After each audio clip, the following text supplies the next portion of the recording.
الحمد لله نحمده ونستعينه ونستغفره ونعوذ بالله من شرور أنفسنا ومن سيئات أعمالنا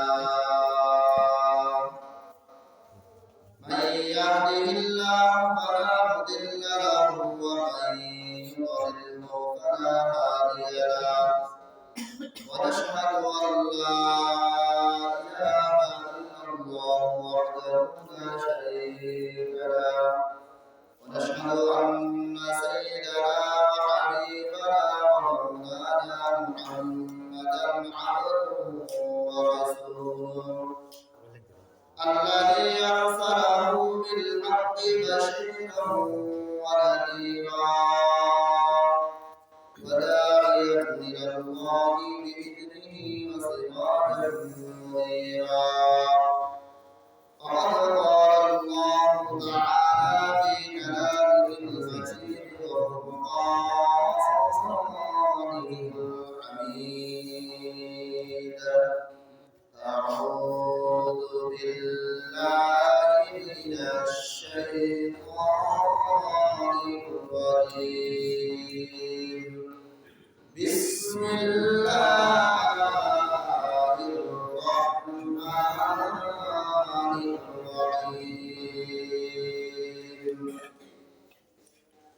يرفع الله الذين آمنوا منكم والذين أوتوا العلم درجات والله بما تعملون بصير وقال رسول الله صلى الله عليه وآله وسلم طلب العلم فريضة على كل مسلم وكما قال النبي عليه الصلاة والسلام وقال تعالى في شان حبيبه ومحبوبه ومعشوقه آمرا ومخبرا إن الله وملائكته يصلون على النبي يا أيها الذين آمنوا صلوا عليه وسلموا تسليما اللهم صل على سيدنا محمد وعلى آل سيدنا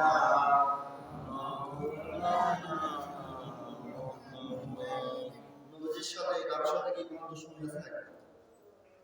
দুশমনি না থাকলে আপনারা আস্তে আস্তে করতেছেন একটু জবান বেশি তো আমার কাছে ভালো লাগছে আমাদের কাছে তো একটু জজবা দিয়ে নেবেন ভালোবাসা দিয়ে আওয়াজ দিয়ে বলবেন আল্লাহুম্মা সাল্লি আলা সাইয়্যিদিনা মাওলানা محمد وعلى آل سيدنا مولانا محمد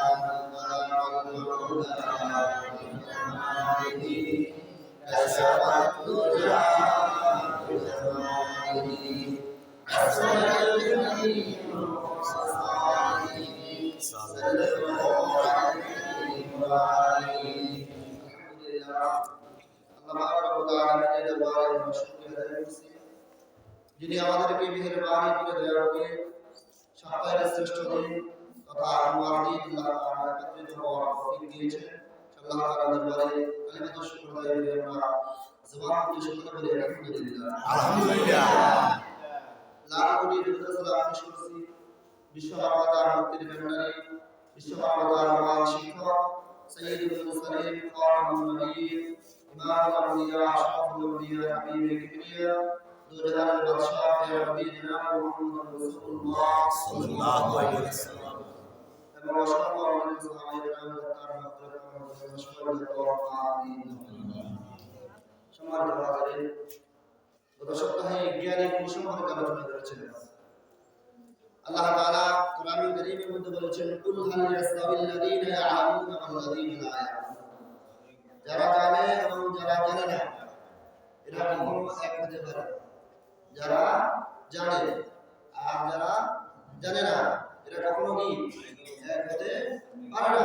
এটা আল্লাহ তাআলা বলে দিয়েছেন। তাহলে জাননেওয়ালা আর না জাননেওয়ালা এই দুইজনের মধ্যে পার্থক্য আছে না নাই? আছে। এই দুইজনের মধ্যে কেমন পার্থক্য বলে, সূর্য যখন উদিত হয় দুনিয়া তখন চমকাইতে থাকে, ঠিক কি না? সূর্য উদিত হলে দুনিয়া চমকায় কি চমকায় না?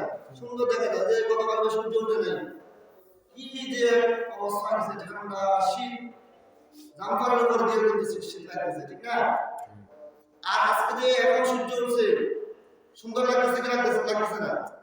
ঠিক তদ্রুপভাবে যে ব্যক্তির মধ্যে জ্ঞান নাই ওই ব্যক্তি অন্ধকারের মধ্যে আছে, আর যে ব্যক্তির মধ্যে জ্ঞান আছে ওই ব্যক্তি সূর্য উঠলে দুনিয়া যেরকম চমকাইতে থাকে ওই ব্যক্তিও এরকম চমকাইতে থাকে। সুবহানাল্লাহ। তাহলে যারা জানে এবং যারা জানে না এই দুজনের মধ্যে পার্থক্য আছে না নাই? আছে। এজন্য আমার ভাইরা, জানার কোনো শেষ নাই। আমরা একটা প্রবাদ বাক্য জানি, জন্ম থেকে মৃত্যু পর্যন্ত জানতে হবে, জ্ঞান অর্জন করতে হবে। এটা শুধু মুখ দ্বারা বললে হবে না, দেওয়ালে দেওয়ালে লিখে দিলে হবে না, বেড়ার চাপিয়ে গাছের পাতায় পাতায় লিখে দিলে হবে না। আমাদেরকে জ্ঞান অর্জন করার জন্য সামনের দিকে অগ্রসর হতে হবে। কেননা আমি আপনাদেরকে বলেছিলাম আল্লাহ রাসূল সাল্লাল্লাহু আলাইহি ওয়াসাল্লাম বলে দিয়েছেন, তলাবুল ইলমি ফারিদাতুন আলা কুল্লি মুসলিম। দ্বীনি ইলম শিক্ষা করা প্রত্যেক মুসলমান নারী পুরুষ উভয়ের উপরে আল্লাহ তাআলার পক্ষ থেকে ফরজ করে দেওয়া হয়েছে। আমি নবী বলতেছি, তোমরা দুনিয়াতে যাওয়ার পরে দ্বীনের যে সমস্ত জ্ঞান অর্জন করা তোমাদের জন্য প্রয়োজন, তুমি এই সমস্ত প্রত্যেকটা জ্ঞান অর্জন করে নেবে। কারণ হচ্ছে জ্ঞান সম্পর্কে আল্লাহ রাব্বুল আলামিন আমাদেরকে জিজ্ঞাসা করবেন। আল্লাহ তাআলা আমাদেরকে বলবেন, বান্দারে তোমাকে আমি হায়াত দেই নাই, জীবন যৌবন দেই নাই, আমি কি তোমাকে শক্তি সামর্থ্য দেই নাই, জ্ঞান বুদ্ধি কি দেই নাই? বান্দাটা বলবে, আল্লাহ আপনি আমাকে সময় দিয়েছেন, জীবন দিয়েছেন, হায়াত দিয়েছেন, আল্লাহ আপনি আমাকে যৌবন দিয়েছেন, সব কিছু দিয়েছেন, শক্তি দিয়েছেন। আল্লাহ তাআলা বলবে, বান্দারে তুমি কেন জ্ঞান অর্জন করো নাই? আর এই জ্ঞান অর্জন না করে তুমি দুনিয়া থেকে আমল নিয়ে এই কবরের মধ্যে আসো নাই, তখন বান্দার আর কোনো জবাব আছে? আছে জবাব আছে? এজন্য আমার ভাইরা, আপনাদেরকে বলতেছিলাম, এই কথাটা বুঝাইতে চাইছিলাম আজকে 3 মাস শুধু এটাই বুঝাইতে চাচ্ছি। আমার ভাইরা, দুনিয়ার এই সংকীর্ণ সময়কে কাজে লাগানোর সময়, এই সংকীর্ণ সময় যতক্ষণ পর্যন্ত আপনি কাজে লাগাইবেন না ততক্ষণ পর্যন্ত আল্লাহর পেয়ারা মুমিন বান্দা আপনি হতে পারবেন। এজন্য পৃথিবীর এই সংকীর্ণ সময়, দেখেন প্রশস্ত সময়ের সংকীর্ণ সময়, একেবারে সংকীর্ণ সময়, ছোট 50, 60, 65, 70 থেকে 100, ঠিক কি না? এই সময়কে যদি কাজে লাগাইতে পারি, আমাদের এই জগতের পরে আরেকটি জগৎ আছে, যে জগতের শুরু আছে কি নাই? সবাই বলেন না, শুরু আছে কি নাই? শেষ না। এজন্য ওই জগতের যে জগৎ শুরু আছে শেষ নাই, ওই জগতের জন্য সংকল্প থেকে আমরা তৈরি করব। বলেন দুনিয়া থেকে, কোত্থেকে? রাসূল সাল্লাল্লাহু আলাইহি ওয়াসাল্লাম বলেছেন, আদ-দুনিয়া মাযরাআতুল আখিরাহ, এই দুনিয়াটা হচ্ছে আখিরাতের সম্পদ তৈরি করার কারখানা। এখান থেকে তোমরা যখন বীজ রোপণ করবে, এই বীজ থেকে যখন গাছগুলো তাজা হয়ে বের হবে, এই গাছ থেকে একসময় ফল বের হবে, কি হবে না?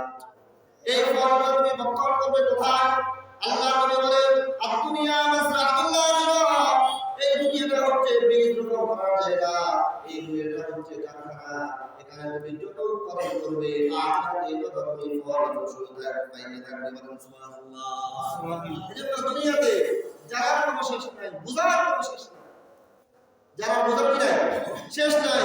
ঘটনা হচ্ছে বলতে কিমত গাইতে গাইতে তো আমি সময় পাই না, আমি জানবো কখন শিখবো, ঠিক কি না? জানার জন্য সুদূর চীন দেশে চলে যাও, মানুষ বলে না। জানার জন্য চীন দেশে যাওয়ার জন্য বলে না।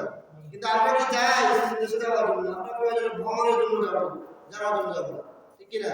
সেন্ট মার্টিন যাবো, ভ্রমণের জন্য যাবো, শিখার জন্য, জানার জন্য যাবো না। আমার ভাইরা, আপনাদেরকে বুঝাইতে চাচ্ছি, আল্লাহর নবী বলছে দ্বীনের প্রকৃত জ্ঞান অর্জন করতে হবে। দ্বীনের প্রকৃত জ্ঞান অর্জন না করে দুনিয়া থেকে আমাদেরকে কবর দেওয়ার জন্য নিষেধ করেছেন। দ্বীনের জ্ঞান যতক্ষণ পর্যন্ত অর্জন হবে না, ততক্ষণ পর্যন্ত নিজেকে প্রকৃত ঈমানদার দাবি করতে পারবেন না, ততক্ষণ পর্যন্ত নিজেকে প্রকৃত মুসলমান আপনি দাবি করতে পারবেন না। আল্লাহ তাআলা বলে দিয়েছেন, আমার বান্দারে, দ্বীনের জ্ঞান অর্জন করা কঠিন কোনো কাজ নয়। দ্বীনের জ্ঞান অর্জন করা কি না? কঠিন কোনো কাজ নয়। এটা কে বলেছেন? আল্লাহ বলেছেন। আল্লাহ তাআলা বলেছেন দ্বীনের জ্ঞান অর্জন করা তোমাদের জন্য আমি সহজ করে দিয়েছি। কি করে দিয়েছেন আল্লাহ তাআলা? সহজ করে দিয়েছেন। আমরা মনে করতেছি অনেক কঠিন, আসলে কঠিন কিছু নাই, সহজ, একেবারে সহজ। চেষ্টা করলে হরকতে বরকত হয়, হয় কি হয় না? বলেন না, হরকতে বরকত হয় না, হয় না? মনে করেন একটা কাজ আপনি সকালবেলা করবেন, রাত্রিবেলা আপনি নিয়ত করে রেখেছেন যে আপনি সকালবেলা উঠে কাজটা করবেন। এখন এই কাজ দেখে আপনি অলসতা করে যদি বসে থাকেন, কাজটা কি হয়ে যাবে? না, হবে না। আর যদি হিম্মত করে একটু হরকত করেন, কাজটা বরকত হয়ে যাবে, হবে কি হবে না? এজন্য আমরা যদি চেষ্টা করি আমাদেরকে দিবেন কে? আল্লাহ তাআলা দেওয়ার প্রতিশ্রুতি দিয়েছেন। আল্লাহ নবী সাল্লাল্লাহু আলাইহি ওয়াসাল্লাম বলেন, তোমরা যদি আল্লাহর জন্য এক বিঘা অগ্রসর হও, আল্লাহর রহমত তোমাদের দিকে এক হাত অগ্রসর হও। আল্লাহ তাআলা বলেছেন তার নবীর মাধ্যমে, নবী আলাইহিস সালাতু ওয়াস সালাম বলে, কোন ব্যক্তি যদি দ্বীনের জ্ঞান অর্জন করার জন্য হেঁটে যায়, আল্লাহর রহমত ওই ব্যক্তিকে ধরার জন্য দৌড়াইয়া যায়। আমরা তো চেষ্টা করি না, আমাদের ভিতরে চেষ্টা আছে? চেষ্টা নাই আমাদের ভিতরে। আমরা আজকে থেকে নিয়ত করে নিই, আমরা শিখবো, আমরা জানবো, জ্ঞান অর্জন করবো। জ্ঞান অর্জন করতে অনেকে জিজ্ঞাসা করলে বলা হয় বৃদ্ধ হয়ে গেছি, দাঁত পড়ে গেছে, এরপরে দাড়ি পাকি গেছে, চুল পাকি গেছে, এমন অজুহাত আছে না নাই? এই সমস্ত অজুহাত দেখি কবরের আযাব থেকে বাঁচতে পারবেন? বলেন না, বাঁচতে পারবেন? মিজানের পাল্লায় যখন আপনার নেকামল ওজন করা হবে, তখন কি আপনি বাঁচতে পারবেন? সম্ভব। আমার ভাইরা, দ্বীনের প্রকৃত জ্ঞান অর্জন করেন। দ্বীনের জ্ঞান যতক্ষণ পর্যন্ত অর্জন করতে পারবেন না, ততক্ষণ পর্যন্ত নিজেকে প্রকৃত ঈমানদার মুসলমান দাবি করতে পারবেন না। ততক্ষণ পর্যন্ত যদি আপনি নিজেকে প্রকৃত ঈমানদার মুসলমান দাবি করেন, তাহলে এটা হবে এক ধরনের মুনাফিক, আর একটা হবে আপনি এই কথাটা বলে নিজেকে নিজের উপর মিথ্যা আরোপ করেছেন। কারণ মুসলমান দাবি করতে হলে, ঈমানদার দাবি করতে হলে, ঈমানদারের যে শর্ত, মুসলমান হওয়ার যে শর্ত, এই শর্তগুলো অবশ্যই আপনাকে পূরণ করতে হবে। এই যতক্ষণ পর্যন্ত পূরণ করতে পারবেন না, ততক্ষণ পর্যন্ত নিজেকে নিজের ঈমানদার আর মুসলমান দাবি করা সম্ভব না। আমার কথা আপনারা বুঝতেছেন সবাই? এজন্য মৃত্যুর আগে আগে আমরা দ্বীনের জ্ঞান অর্জন করব, ইসলামের জ্ঞান অর্জন করব, দ্বীন শিখব। কোথায় শিখব? মাদ্রাসার অভাব নাই, দাওয়াত তাবলীগের কাজের অভাব নাই, দ্বীন ইসলামের কাজের অভাব নাই, মসজিদের ইমামের অভাব নাই, মাদ্রাসার অভাব নাই।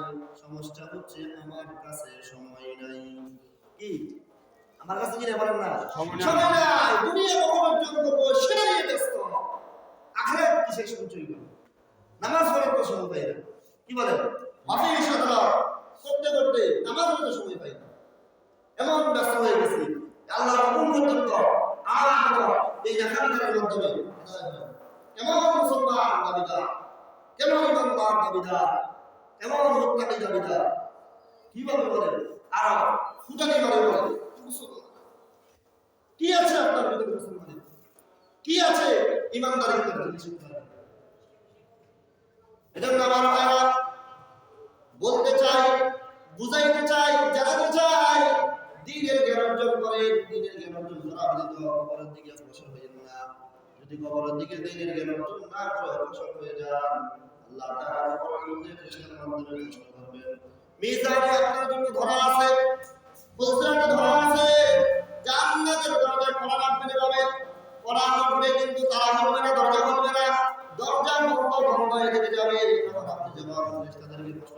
ফেরেশতা আমরা তো বিশ্ব নবীর উম্মত আখির নবীর উম্মত আমাদের জন্য দরজাটা খুলে দাও বলবে তোমার জন্য আল্লাহ পাক রব্বুল আলামিনের পক্ষ থেকে দরজা বন্ধ করে দেওয়া হয়েছে এই দরজা তোমার জন্য খোলা হবে না তখন ওই ব্যক্তি প্রশ্ন করবে কেন আমরা তো বিশ্ব নবীর উম্মত শেষ নবীর উম্মত আমাদের জন্য এই দরজা কেন খুলবে না ফেরেশতারা বলবে দ্বীনের জ্ঞান অর্জন করছো কিনা তখন ওই ব্যক্তি আওয়াজ দিয়ে বলবে না দুনিয়াতে শুধু দুনিয়া করেছি টাকা পয়সার পিছনে দৌড়াইছি কিন্তু দ্বীনের জ্ঞান আমি অর্জন করতে পারি নাই ঠিক আছে না আমরা এখানে এখন যারা আছি আমাদের মধ্যে কোরআন ভিতরে কয়জনের পড়তে পারি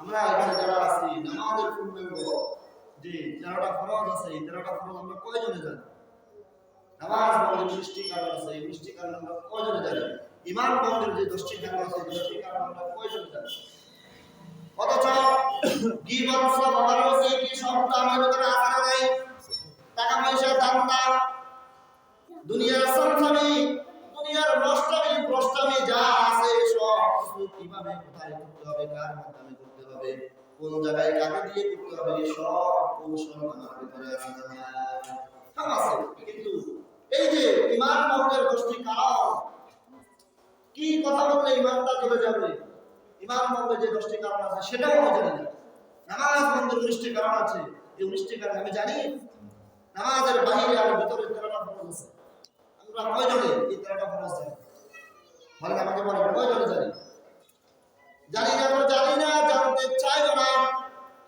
জানাইলে মানতেও চাই না কারণ বলে যদি এটা সত্য মানতে যায় তাহলে কি দুনিয়াতে চলা যাবে দিন অনেকে বলে না বলেন তাহলে অনেকে মনে করে আজকে তো ওয়াজ গরম হয়নি কথা তেমন একটা বেশি ভালো লাগে না ওয়াজ তো গরম হওয়ার দরকার নেই ওয়াজ গরম করলে চলবে আপনার আমল দরকার আমল কি দরকার আমল দরকার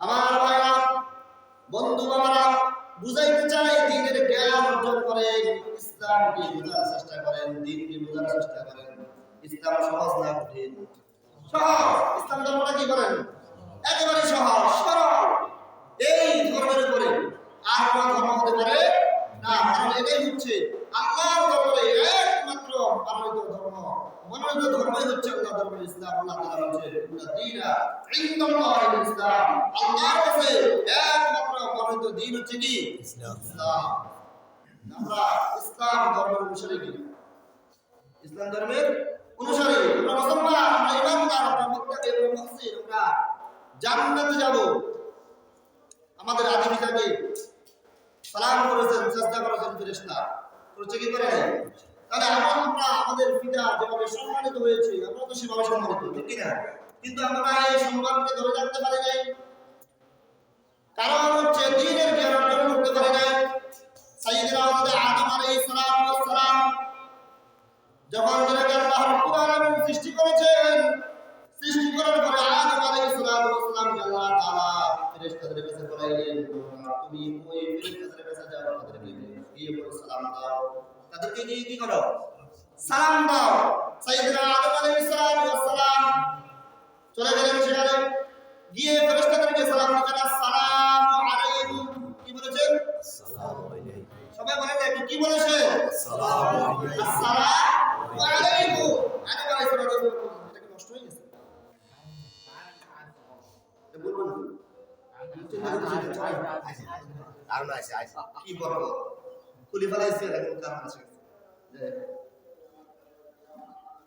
এটা কি কারণ আছে চলে না আমার ভাইরা আদম আলাইহিস সালামকে আল্লাহ রাব্বুল আলামিন যখন সৃষ্টি করেছেন কি সমস্যা স্পিয়ার পাবেন মেশিনটা বড় অনেক দামি এজন্য স্পিয়ার বারবার কাটে যেটা লোড করতে পারে না ব্যাস ঠিক আছে চলুন আমার ভাইরা সাইয়েদনা আদম আলাইহিস সালাম যখন আল্লাহ রাব্বুল আলামিন সৃষ্টি করেছেন সৃষ্টি করার পরে আল্লাহ তাআলা আদম আলাইহিস সালামকে বলতেছে ও আদম ওই যে ফেরেশতা দেখতেছ তাদেরকে গিয়ে সালাম করো আদম আলাইহিস সালাম গেলেন সেখানে যাইয়া ওই ফেরেশতাদেরকে সালাম দিচ্ছেন, আসসালামু আলাইকুম। কি বলেছেন? আসসালামু আলাইকুম। ফেরেশতারা বলছেন, সালামের উত্তর দিয়েছেন। উত্তর দেওয়ার পরে আবার আদম আলাইহিস সালামকে সালাম করেছেন, আসসালামু আলাইকুম ওয়া রাহমাতুল্লাহি ওয়া বারাকাতুহু। কি সালাম দিয়েছেন? আসসালামু আলাইকুম ওয়া রাহমাতুল্লাহি ওয়া বারাকাতুহু। আদম আলাইহিস সালাম বলছেন, আসসালামু আলাইকুম। শেষ। কি বলেছেন? আসসালামু আলাইকুম। আর ফেরেশতারা বলছেন, আসসালামু আলাইকুম ওয়া রাহমাতুল্লাহি ওয়া বারাকাতুহু। অর্থাৎ ফেরেশতারা আদম আলাইহিস সালামের নতুন মানুষ তিনাকে মাত্র সৃষ্টি করা হয়েছে। আল্লাহ তাআলা এই ফেরেশতাদের মাধ্যমে আদম আলাইহিস সালামকে শিক্ষা দিয়েছেন, সালামটা হচ্ছে পূর্ণাঙ্গ সালাম। সালামটা হচ্ছে কি বলেন? পূর্ণাঙ্গ সালাম। আমরা যদি এখন আসসালামু আলাইকুম আসলে আছে কথা বলেন আছে আছে আসলে ভাই আছে এটা দেখতে আপনি কি বলেছেন? এটাতে কি কি দেখাইছেন? সালাম দিয়েছেন নাকি আমি আসি না তাই বলেছেন? সালাম দিতে হবে পূর্ণাঙ্গ সালাম। আসসালামু আলাইকুম ওয়া রাহমাতুল্লাহি ওয়া বারাকাতুহু। নবীজি আলাইহিস সালাতু ওয়াস সালাম মসজিদে নববীতে বসা ছিলেন। এক ব্যক্তি আসলো, মসজিদে নববীর মধ্যে প্রবেশ করলো, আল্লাহ রাসূলকে সালাম দিল, আসসালামু আলাইকুম। কি দিয়েছে? আসসালামু আলাইকুম। আসসালামু আলাইকুম। নবীজি বলল, তুমি 10 নাকি পাইলা? কত নাকি হলো? 10 নাকি। আপনারা কি আমার কথা বুঝতেছেন? জি শীতটা এখন মোটামুটি কমে গেছে, রোদ উঠে গেছে। রোদ যেহেতু উঠে গেছে, একটু আওয়াজ দিয়ে কথা বলেন। নবীজিকে সালাম দিয়েছে কি? আসসালামু আলাইকুম। নবীজি বললেন, বসো। বসার পরে নবীজি বলতেছেন, তুমি 10টা নাকি পাইছো। আরেকজন লোক যখন দরজা দিয়ে প্রবেশ করলো, আল্লাহর নবীকে সালাম দিয়েছেন, আসসালামু আলাইকুম ওয়া রাহমাতুল্লাহ। কি সালাম দিয়েছেন? আসসালামু আলাইকুম। সবাই বলেন, আসসালামু আলাইকুম ওয়া রাহমাতুল্লাহ। নবীজি বলল, এই ব্যক্তি 20 নাকি পাইলো। কত নাকি হলো? আরেকটা কত পাইছে? 10 আর এখন দ্বিতীয়টা কত পাইছে? 20। এবার আরেকজন ব্যক্তি যখন প্রবেশ করলো, ওই ব্যক্তি বলতেছেন, আসসালামু আলাইকুম ওয়া রাহমাতুল্লাহি ওয়া বারাকাতুহু। নবীজি আলাইহিস সালাম বলল, এই ব্যক্তি 30টা নেকি অর্জন করে ফেলেছে। বলেন সুবহানাল্লাহ। এবার নবীজি আলাইহিস সালাম বলতেছেন, কোন ব্যক্তি যদি পূর্ণাঙ্গ সালাম দেয়, তাহলে ওই ব্যক্তি 30 নেকি নয়, 40 নেকি নয়, 50 নেকি নয়, 90 নেকি পাবে। সুবহানাল্লাহ। পূর্ণাঙ্গ সালাম দিলে কত নেকি? 90 নেকি। আমাদের দেশে অনেক মানুষ আছে, অমুকে আমাকে সালাম দেয় না কেন, মসজিদের হুজুর আমাকে সালাম দেয় না কেন, ওই অমুকের ছেলে আমাকে সালাম দেয় না কেন, এই জন্য আমি রাগ করে আছি। আরে বাবা, আপনি বুঝেন না, যদি আপনি একটা বাচ্চা ছেলেকে সালাম দেন, আসসালামু আলাইকুম ওয়া রাহমাতুল্লাহি ওয়া বারাকাতুহু বলতে পারে, আপনার জন্য 10টা নাকি 20টা নাকি 90টা নাকি আল্লাহ তাআলা দিয়ে দিবেন। সুবহানাল্লাহ। সালাম দেওয়ার জন্য বসে থাকে, কেন জানেন? সালাম দেবে ওয়াজিব সালাম করে শুনি, এটা বলে দেয়, ঠিক না? এটা বললে আপনি ভাবেন 10 নাকি, কত নাকি? সবাই বলেন না, কত নাকি? 90 বেশি না 10 বেশি? কি কর 90 বেশি? আমার কাছে তো মনে হয় 10 বেশি। যদি 90 বেশি হয়, তাহলে আপনারা সালাম দেন না কেন? আমরা সালাম দেই না কেন? আমার ভাইরা, এজন্য আপনি মনে করতেছেন এই ছেলেটা আমার থেকে ছোট, আমি কেন তাকে সালাম দিব, সে আমাকে সালাম দিবে, ঠিক না? আমার এক জ্যাঠা ছিল, জ্যাঠা মারা গেছে, আল্লাহ তাআলা তাকে জান্নাতুল ফেরদাউস মাকাম বানিয়ে দিতে পারেন না। তিনার নাম ছিল আবুল কাসেম। তো আমার জ্যাঠা, আমাদের যখন বয়স মোটামুটি একটু জ্ঞানী গুণী হয়েছি, একটু মোটামুটি আমরা বড় হয়েছি, আমরা আমাদের জ্যাঠাকে দেখেছি, তিনি তাবলীগে গিয়েছেন 40 দিনের জন্য। এটাকে এক সিল্লা বলে নাকি? এক সিল্লা। আর এক বছর যেটা, সেটাকে বলে এক সাল বলে। তো আমার জ্যাঠা তাবলীগে যাওয়ার আগে মাঝে মাঝে 2-1 ওয়াক্ত নামাজ পড়তো। তাবলীগ থেকে আসার পরে আল্লাহর বান্দার কি হয়েছে জানি না, 5 ওয়াক্ত নামাজ সবার আগে মুসলিম, এবং ফটে কাটে আগে আমরা তার সালাম দিলে সালামের জবাব বার করতে তার মুখ দিয়ে আমাদের কষ্ট হয়ে যায়। অনেক সময় আমি রাগ করে বলতাম, যারা আপনারা সালাম দিয়েছে সালাম উত্তর দেন না কেন? মাদ্রাসা পড়তাম তো মেজাজ একটু করা আছে, কথা বুঝছেন? আমি ওনাকে বলতাম যে আপনি সালাম দিলে সালামের উত্তর দেন না কেন, ডাইরেক্ট বলে দিতেন। উনি অনেক সময় রাগ হয়ে যেত, তোর মনে দিতে আসা না কেন? তো আমরা দেখলাম তিনি যখন তাবলীগ থেকে আসছে, আসার পরে 12 মিনিট আমি সালাম দেওয়ার আগে 10 মিনিট উনি আমাকে সালাম দেন। কি শিক্ষা পাইছে সুবহানাল্লাহ বলবেন না?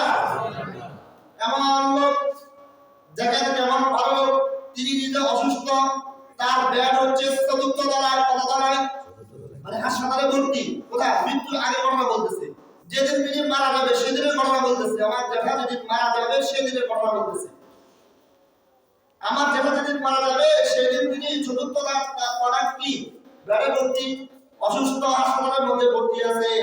কিন্তু আল্লাহর বান্দার কি হয়েছে জানি না, এমন পরিবর্তন আছে, তিনি অসুস্থ অবস্থায় রোগীদের বদল উদাহরণ থেকে পানি ফুরাইয়া ফুরাইয়া দিয়েছে। বুঝছেন কি পরিবর্তন আছে? সালাম আগে মুখ দিয়া সালামের জবাব বারবার দিতে পারতাম, অটোমেটিক পার হয়ে গেছে, অটোমেটিক নামাজে ওরা হয়ে গেছে। এটা দিতে পারে কে? আল্লাহ। কিন্তু চেষ্টা তো আমাকে করতে হবে। চেষ্টা কাকে করতে হবে বলেন না? আমাকে করতে হবে, আমিও অগ্রসর হতে হবে। আল্লাহ তাআলা বলেন তুমি অগ্রসর হও না, আমার রক্ত তোমাদেরকে দৌড়াইতে দৌড়াইতে যাবে। সুবহানাল্লাহ। আপনি যদি আল্লাহ তাআলার দিকে একটা এক্সাম্পল দিচ্ছি, উদাহরণ দিচ্ছি, আপনি যদি আল্লাহর দিকে রিকশায় করে যেতে থাকেন, আল্লাহ তাআলা রহমত আপনার দিকে বিমানের গতিতে আসতে থাকবে। বিমান তো খুব আস্তে চলে না? বিমান একবারে আস্তে চলে নাকি? খুব করে চলে যায়, এখান থেকে আগে চলে গেছে। হ্যাঁ, আসা না? এই জন্য চেষ্টা আমাকে করতে হবে। চেষ্টা কাকে করতে হবে? আমাকে করতে হবে। আমি যখন চেষ্টা করব তো দেওয়ার মালিক কে? আমার ভাইরা, এজন্য নবীজি আলাইহিস সালাতু ওয়াস সালাম বলছে, যখন কোন মুসলমান অপর মুসলমানের সাথে যখন দেখা হবে, যখন সালাম দিবে, কি দিবে? সালাম। সালাম করে পারবে সবাই। বলেন তো দেখি কিভাবে সালাম দেয়? আমরা বুঝে বলা সালাম দেয় নাকি? সবাই জানে, সবাই বলে না সালাম দেয় নাকি? আসসালামু আলাইকুম ওয়া বারাকাতুহু। এরকম বেদবি দিছেন নি কোনো? মাইন্ড করেন না, বেদবি বদয়া দেন না। আমি ছোট মানুষ বদয়া ধরে কি বলি দেব? আপনারা কি আমাকে বদয়া দেন না? শিক্ষার জন্য বলতেছি। শিক্ষা কোনো শেষ আছে? আসসালামু আলাইকুম ওয়া রাহমাতুল্লাহ। আর কি বলতে? আর কেউ বলে আসসালামু আলাইকুম, কেউ বলে আসসালামু আলাইকুম, বলে না।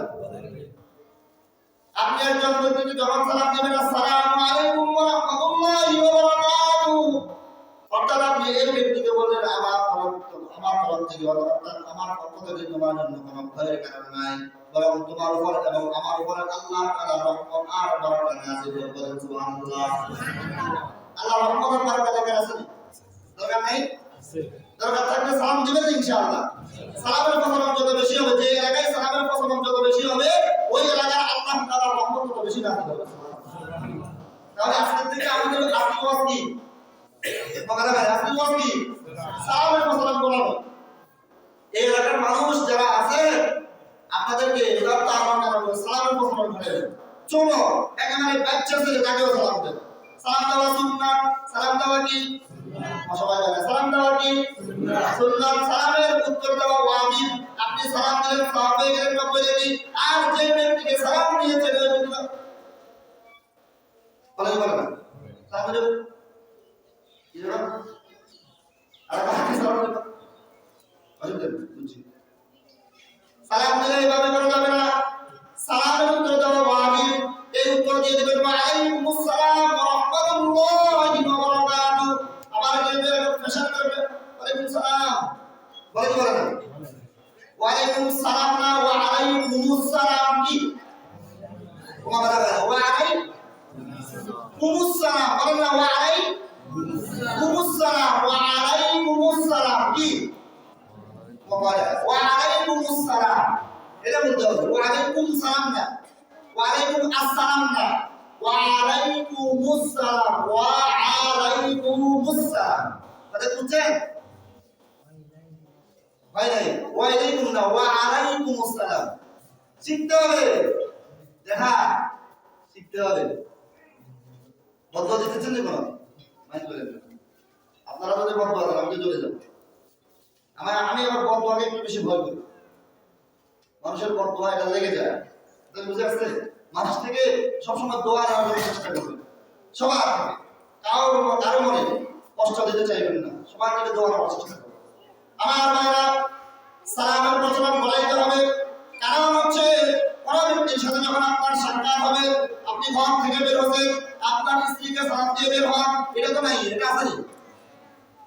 ঘরে ঢুকে সালাম নাই, ঘর থেকে বের হয়ে সালাম নাই, আদান প্রদান নাই, বরং ঘর থেকে বাইরে হওয়ার আগে স্ত্রীকে দুইটা থাপ্পড় দিয়ে বাইরে হয়, এমন পুরুষ আমাদের এই এলাকার মধ্যে আছে। এই কাজ করা যাবে না, সবাই বলা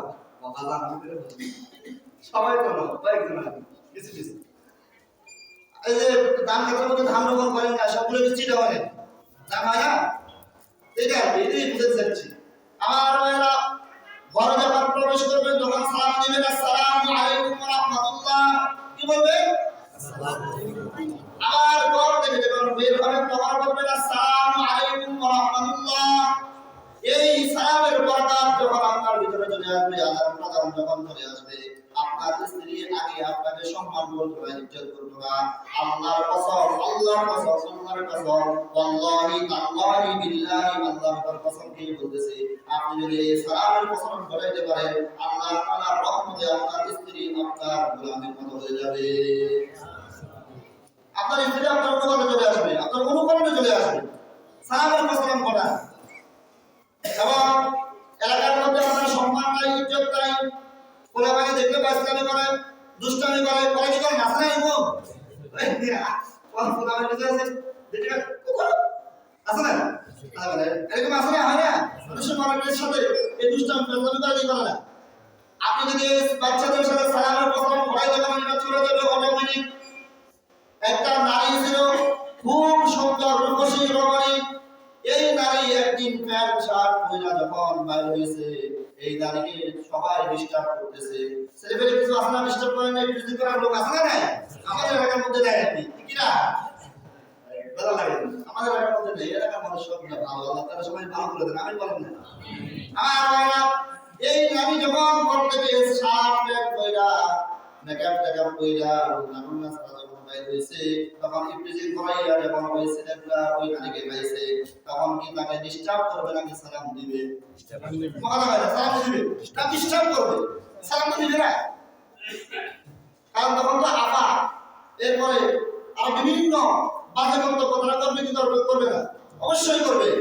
ওই একই নারী যখন দেখবো সে যখন এইভাবে বের হয়েছে, উলঙ্গ অবস্থায় বের হয়েছে, তাকে এলাকার কোনো ব্যক্তি সালাম দেয় না, ইজ্জত করে না, সম্মান করে না, ওই নারী কি করবে? একদিন চিন্তা করলো যে আমি আজকের পর থেকে এভাবে আর বের হবো না, পর্দা খুশিটা করে বোরকা গায়ে দিয়ে আর পূজা গায়ে দিয়ে আমি বের হবো। ওই নারী যখন এই কাজ করলো, এলাকার সবাই আসসালামু আলাইকুম বলে, কি বলে? আসসালামু আলাইকুম বলে, ইজ্জত করে, সম্মান করে। এজন্য আপনাদেরকে বলবো বাবারা, সালামের কসম করা, ছোট বড় ইসলাম আদরের যারা আছে, আপনার ছেলেকে, আপনার মেয়েকে, আপনার বউমাকে, আপনার মেয়েকে, এভাবে যারা আছে আপনার স্ত্রী সহকারে সবাইকে সালাম দিতে থাকেন। এই সালামের কসম যদি আপনার এই এলাকার মধ্যে বেশি বেশি হয়ে যায়, ওয়াল্লাহি তাআলাহি বিল্লাহি, আল্লাহর কসম করে বলতে পারি, আপনার এলাকার মধ্যে সবচেয়ে আল্লাহর রহমত বেশি নাযিল হবে। এই এলাকার মধ্যে মাদক দ্রব্য থাকবে না, এই এলাকার মধ্যে কি থাকবে না?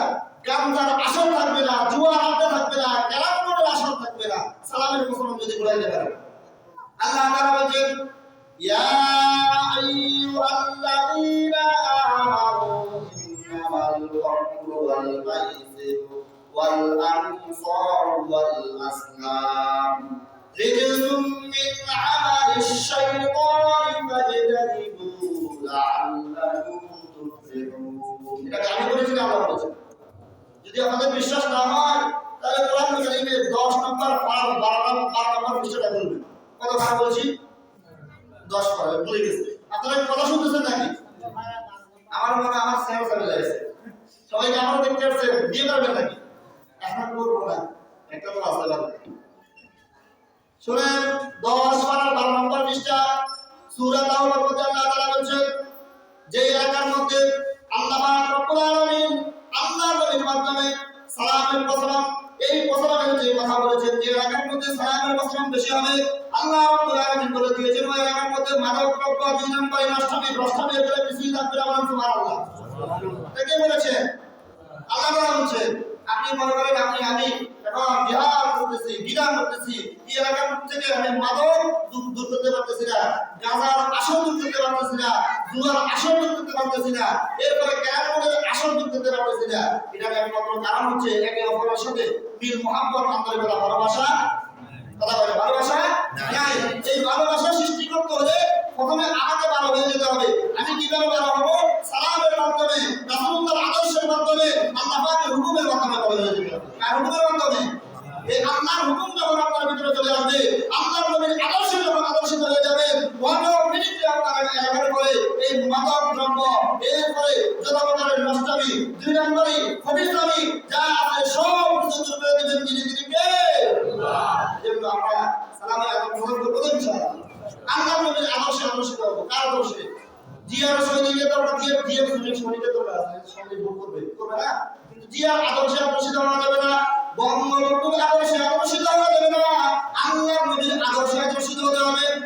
তার আদর্শ আমার ভাইরা, আমাকে ভুল বুঝবেন না, আমাকে খারাপ ভাববেন না। আপনি মনে করেন না আমি আওয়ামী লীগের বিরোধিতা করতেছি, বিএনপির বিরোধিতা করতেছি, জামাতের বিরোধিতা করতেছি। ভাই আপনাকে বলি, আমি ব্যক্তিগতভাবে কোনো রাজনীতি করি না। আমার সাথে করে যাও, আমি গত কিছুদিন আগে ওনার সাথে দেখা করতে আসছিলাম যে কোনো একটা কারণে। তো উনি আমার বলতেছে, হুজুর আপনি কোন দল করেন? কি বলছেন? আপনি কোন দল করেন? আমি বলছি আমি ফেরত দল করি। কার দল করেন? কার দল? এই জন্য আমি কারো বিরোধিতা করতেছি না, এটা আপনাকে বোঝানোর জন্য চেষ্টা করতেছি। যেহেতু আমার উপরে এই মেম্বারের দায়িত্ব আছে না, করেন না? এই মেম্বার থেকে যদি সত্য কথা আমি না বলি, তাহলে আপনারা জানবেন কোথেকে? আমার ভাইরা, বঙ্গবন্ধুর আদর্শে আদর্শিত হওয়া যাবে না, জিয়ার আদর্শে আদর্শিত হওয়া যাবে না, জামাত ইসলামের সাইদি সাহেবের আদর্শে আদর্শিত হওয়া যাবে না, বরং রাসূলুল্লাহর আদর্শে আদর্শিত হব। কার আদর্শে? রাসূলুল্লাহর আদর্শে আদর্শিত হব। আপনি কোন দল করেন সেটা আপনার ব্যাপার, আমলি করলে আপনার ব্যাপার, বিএনপি করলে আপনার ব্যাপার, সরকারি করলে আপনার ব্যাপার, জামাত ইসলাম করলে আপনার ব্যাপার, ইবাদত করলে আপনার ব্যাপার, কিয়ামত করলে আপনার ব্যাপার, জমিয়ত করলে আপনার ব্যাপার, যেই দল করেন আপনার আপত্তি নাই। কিন্তু এই কথা বলা যাবে না আমি জিয়ার আদর্শে আদর্শিত হব, আমি বঙ্গবন্ধুর আদর্শে আদর্শিত হব, কোন ব্যক্তির আদর্শে আদর্শিত হওয়া যাবে না, বরং বিশ্ব মানবতার মুক্তির কাণ্ডারে মুহাম্মদুর রাসূলুল্লাহ, সবাই বলেন সাল্লাল্লাহু আলাইহি ওয়াসাল্লামের আদর্শে আদর্শিত হব। আল্লাহ নবী আমাদের জন্য যা যা দিয়েছেন সব কিছু মানতে হবে। এজন্য আল্লাহ তাআলা বলেন, ইয়া আইয়ুহার রাসূল বাল্লিগ মা উনজিলা ইলাইকা মির রাব্বিক ওয়া ইন লাম তাফআল ফামা বাল্লাগতা রিসালাতা।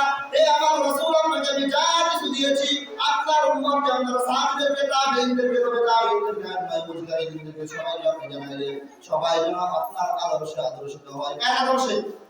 মুহাম্মদ রাসূলুল্লাহ আদর্শে আদর্শিত হব। আল্লাহর হুকুম আর আল্লাহর রাসূলের আদর্শ মানতেই হবে। কেউ যদি বলে আমি জিয়ার আদর্শে আদর্শিত, ওই ব্যক্তি মিথ্যাবাদী, ওই ব্যক্তি মরাবে, ওই ব্যক্তি যখন মারা যাবে ওই ব্যক্তিকে কবরের মধ্যে ফেরেশতারা শান্তি দিবে না, আযাব দিয়ে ওই ব্যক্তিকে ধ্বংস করে দিবে। কেউ যদি বলে আমি বঙ্গবন্ধুর সৈনিক, আমি বঙ্গবন্ধুর আদর্শে আদর্শিত হব, ওই ব্যক্তি জালেম, ওই ব্যক্তি মুনাফিক, ওই ব্যক্তি মিথ্যাবাদী। আমার কথা যদি বিশ্বাস না হয়, কোন মায়ের বেটা আছে আমার সামনে এনে দেখান, আমি তাকে প্রমাণ দিয়ে হবে তো সে আমাকে বুঝাবে, তাহলে আমি তাকে বুঝিয়ে দেব। ঠিক আছে না? কথা সোজা, হয়তো আপনি আমাকে বুঝান, না হলে আমার থেকে বুঝ নিয়ে যান। ঠিক আছে না? আপনার সাথে আমার তর্কে যাওয়ার দরকার নেই, আছে কি ভাই? হয়তো বুঝে নিয়ে যান, না হলে বুঝাই দিয়ে যান। আদর্শটা রাসূলুল্লাহ, বলা হয় আদর্শটা রাসূলুল্লাহ।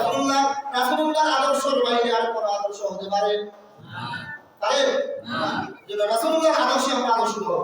রাসূলুল্লাহর আদর্শ যখন আমাদের ভিতরে চলে আসবে, দেখবেন অটোমেটিক দেশও ঠিক আমিও ঠিক। কি দেশ সংস্কার চাই? সামনে কথা বলে আমরা দেশ সংস্কার চাই না? দেশ সংস্কার চাইতে হলে আগে আমি সংস্কার হয়ে যাই। কে কে কথা বলে? আমি কে কে? আমি, তুমি কে, আমি কে? রাজাকার নেই, রাজাকার আবু লাইন। তুমি কে, আমি কে? কোরআনওয়ালা কথা বলে। তুমি কে, আমি কে? তুমি কে, আমি কে? কোরআনওয়ালা। কে বলেছে? সৃষ্টিকর্তা বানানেওয়ালা। কে বলেছে? আল্লাহ। কথা বলে কে বলেছে? আল্লাহ। তাহলে এবার স্লোগান হবে নতুন স্লোগান, এটা নতুন স্লোগান। তুমি কে, আমি কে? কোরআনওয়ালা। কি বলেন? কে বলেছে? কে বলেছে? বানানেওয়ালা, বানানেওয়ালা। আমাদের বানাইছেন কে? তাহলে ওই আল্লাহর যে আদর্শ রাসূলুল্লাহর মাধ্যমে আমাদেরকে দিয়েছেন, সেই আদর্শ আমাদেরকে ওই আদর্শিত হয়ে দুনিয়ার মধ্যে আমাদেরকে চলতে হবে, ঠিক না? এই আদর্শের বাইরে আমাদেরকে যদি গিয়ে কোনো অন্য কোনো মানুষের, অন্য কোনো দলের নেতার আদর্শে আদর্শিত হয়, ওই ব্যক্তি হচ্ছে জালেম, ওই ব্যক্তি হচ্ছে মুনাফিক, ওই ব্যক্তি হচ্ছে মিথ্যাবাদী। তার চাইতে বড় জালেম, বড় মুনাফিক পৃথিবীর জমিনে আর কেউ হতে পারে না। আমার কথা বুঝে আসছে? এজন্য রাসূলুল্লাহর আদর্শকে আমরা গ্রহণ করব তো ইনশাআল্লাহ। তাহলে আমাদের আইডল, আমাদের মডেল তিনি কে? মুহাম্মদুর রাসূলুল্লাহ সাল্লাল্লাহু আলাইহি ওয়াসাল্লাম।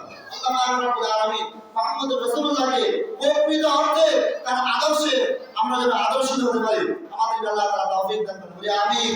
ওয়া আখিরু দাওয়ানা আলহামদুলিল্লাহি রাব্বিল আলামিন। ওয়া আসসালামু আলাইকুম ওয়া রাহমাতুল্লাহ। যারা সুন্দর করেছেন আপনারা সুন্দর